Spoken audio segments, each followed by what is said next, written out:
Korea जिला के विकास खंड बैकुंठपुर के कई ग्रामीण इलाका में भीषण गर्मी के चलत ग्रामीण मन ला पेयजल बर भटके ल पड़त हे। गिरत जल स्तर के कारण कई हैंडपंप भी अब जवाब देवत हे। ऐसे ही कुछ हाल जनपद पंचायत बैकुंठपुर अंतर्गत ग्राम पंचायत रामपुर के हे, जिहाँ के 44 परिवार के लोगन ढोढ़ी के पानी पिए बर मजबूर हे।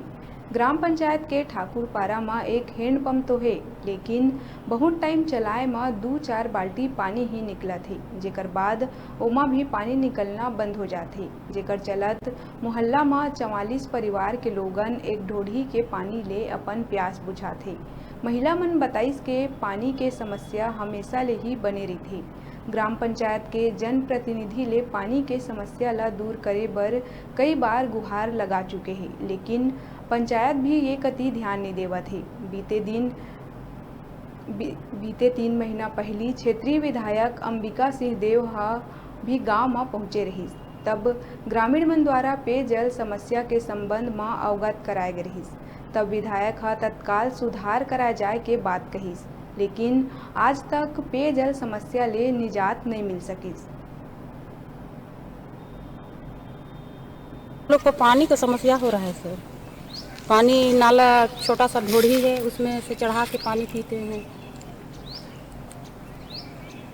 हैंड पंप है कहीं पर? हेड पंप पे पानी निकलता है सर। है तो कितने घर के आप लोग यहाँ पे होंगे? यहाँ 44 घर के हैं सर। सभी को परेशानी है पानी का? पानी के बीच मोहल्ला में मतलब पानी का ज़्यादा समस्या हो रहा है। इसका आप लोग कहीं कहीं शिकायत किए हैं, मांग किए हैं? मांग तो किए थे, क्या बोलते हैं, हम आवेदन भी लगाए थे। लड़की लोग भी उस दिन अंबिका दीदी आई थी, तो फिर दीदी हम लोग को पानी का बहुत समस्या है। 4 बजे भोर में हम लोग पानी भरते हैं। यहाँ के पंचायत के मुखिया लोगों को क्या करना है? सरपंच लोग क्या बोलते हैं इसके विषय में? बनेगा इसे तो बोलते हैं कि बनवाएंगे हम लोग। चंदा सिंह है और हम लोग माथा से ना बढ़िया से बोलना। हम लोग बहुत दूर से पानी आते हैं लेने के लिए। एक नल भी है तो उसमें निकल नहीं पाता है पानी, और ढोड़ी से लाते हैं। बेरा है छोटे से ब्रेक लिए के देखत रहो न्यूज़ 36 छत्तीसगढ़ के आवाज़।